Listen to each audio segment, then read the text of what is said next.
Le pouvoir d'achat, on le sait, c'est la priorité numéro un des Français dans cette élection législative.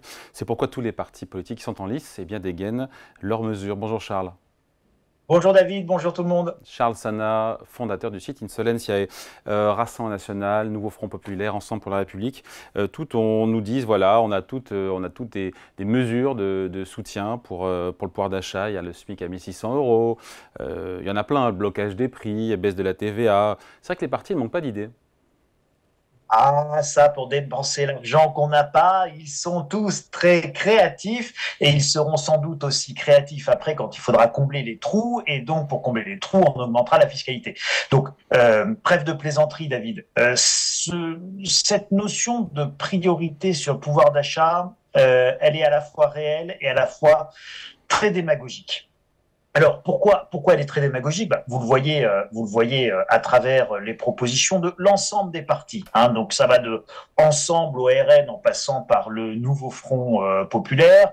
On est dans je rase gratis, je vous augmente avec l'argent que je n'ai pas. Je rappelle quand même que nous avons un besoin de financement de plus de 300 milliards d'euros sur l'année 2024. Ça, c'est l'argent que l'État doit lever. Et nous avons une dette de plus de 3100 milliards d'euros avec des déficits qui sont absolument considérables. Donc, venir aujourd'hui parler du soutien au pouvoir d'achat des ménages en dépensant de l'argent magique, ça me semble extrêmement peu crédible et je trouve que la tournure que prend cette campagne électorale autour de à qui fait le plus de cadeaux, à qui gère au mieux le pouvoir d'achat en distribuant de l'argent qu'on n'a pas, je trouve que ça prend une tournure absolument détestable sur la pérennité, l'avenir des finances publiques et je pense que politiquement, David, c'est totalement contre-productif puisque ce sont des promesses qui ne vont pas pouvoir être tenues. Et donc, encore une fois, ça va venir casser, détruire, abîmer la parole publique et la parole politique. À chaque fois, on a les chiffres, hein, ce sont des mesures, des promesses à plusieurs milliards, mesures qui Oui, ont, encore une fois, qui sont coûteuses pour les comptes publics. C'est l'Institut Montaigne qui les a passées au crible, qui en a calculé le coût. 30 milliards d'euros de mesures de soutien au pouvoir d'achat pour RN et Nouveau Front Populaire et 12 milliards d'euros pour Ensemble pour la République. oui, alors bon, c'est exactement ce que je vous dis. On parle de dizaines de milliards d'euros qui ne sont pas financés et qui ne sont pas finançables. Donc ça n'a aucun sens de faire ces promesses-là. Alors on pourrait dire oui, mais alors par exemple l'augmentation du SMIC portée par le nouveau Front populaire, ça pèse pas forcément sur les finances publiques, c'est les entreprises qui payent le SMIC, c'est vrai. Bon, mais les entreprises quand leur santé financière ne va pas bien, elles licencient, elles investissent pas, elles payent moins de cotisations, elles payent moins d'impôts sur les sociétés et donc au final et résultat des courses, eh bien vous dégradez bien entendu les finances publiques. Si vous parlez du programme du Rassemblement national qui lui envisage de baisser par exemple la TVA sur les produits pétroliers, enfin bon, on va dire sur le carburant. Bon, ce sont des milliards et des milliards qui seraient des moins gagnés en faisant cette baisse de TVA sur les produits pétroliers.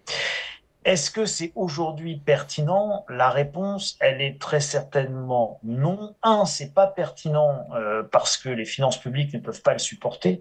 Et deuxièmement, c'est pas forcément pertinent parce que les Français, contrairement à ce qu'on pense, ne le demandent pas tant que ça. C'est-à-dire que oui, vous avez un problème de pouvoir d'achat, mais ce problème de pouvoir d'achat, il n'est pas général. Il concerne un certain nombre de catégories de nos concitoyens qui sont évidemment ceux qui gagnent le moins d'argent et vous ne pouvez pas comparer le pouvoir d'achat et les difficultés de fin de mois de quelqu'un qui gagne 5 000 euros en province avec quelqu'un qui gagne 3 000 euros à Paris ou quelqu'un qui gagne 1 400 euros parce qu'il est au SMIC, que ce soit en région parisienne, dans les grandes agglomérations, encore plus, ou en province. Tout ça, ce sont des réalités de pouvoir d'achat qui sont extrêmement différentes et vous voyez bien que dans l'ensemble de ces programmes. Et c'est pour ça que c'est de la démagogie la plus absolue. À aucun moment, on ne fait de différenciation dans le pouvoir d'achat. Et je peux vous assurer, pour habiter dans un petit coin de Normandie, que 1400 euros, quand vous avez des logements à 300 ou 400 euros par mois, ce n'est pas du tout la même chose que 1400 euros quand on est dans une grande agglomération avec des logements à 800 ou 900 euros par mois minimum. Donc, tout ça, ce sont des choses où il faut être capable, si on veut adresser le réel problème de pouvoir d'achat, il faut être capable de différencier les aides en fonction des besoins des gens. Donc c'est toute la question du ciblage qu'on ne voit pas, notamment quand on baisse la TVA sur les carburants de 20 à 5,5%. Si tant est d'ailleurs qu'on ait l'accord de Bruxelles, parce qu'il faudra demander une dérogation dans ce que propose le RN, ça frappe tous les Français, enfin ça aide tous les Français, et ceux qui n'en ont, même ceux qui n'en ont pas besoin. Si vous voulez, c'est, je pense, le sujet. Alors oui, effectivement, vous avez raison, David, de dire pour la TVA, en plus, les baisses de TVA, c'est soumis à accord de la Commission européenne. Donc effectivement, un accord qui est loin d'être obtenu de façon théorique ou même pratique. Là où vous avez véritablement raison, c'est que oui, ça va être un avantage octroyé de manière indifférenciée. Alors, il n'y a pas de problème. Si les finances publiques allaient bien, il n'y a pas de raison que ça ne bénéficie pas à tout le monde. Mais quand les finances publiques vont si mal, elles sont si dégradées, je pense qu'il n'est vraiment pas raisonnable de ne pas faire de ciblage et de ne pas adresser ces réductions vraiment vers ceux qui en ont besoin. Encore une fois, quand on gagne 5 000 euros par mois net, on peut payer son prix d'essence au niveau actuel. Allez, merci beaucoup. Point de vue signé Charles Sana, fondateur du site Insolentia. Merci Charles, salut. Merci David, merci à tous.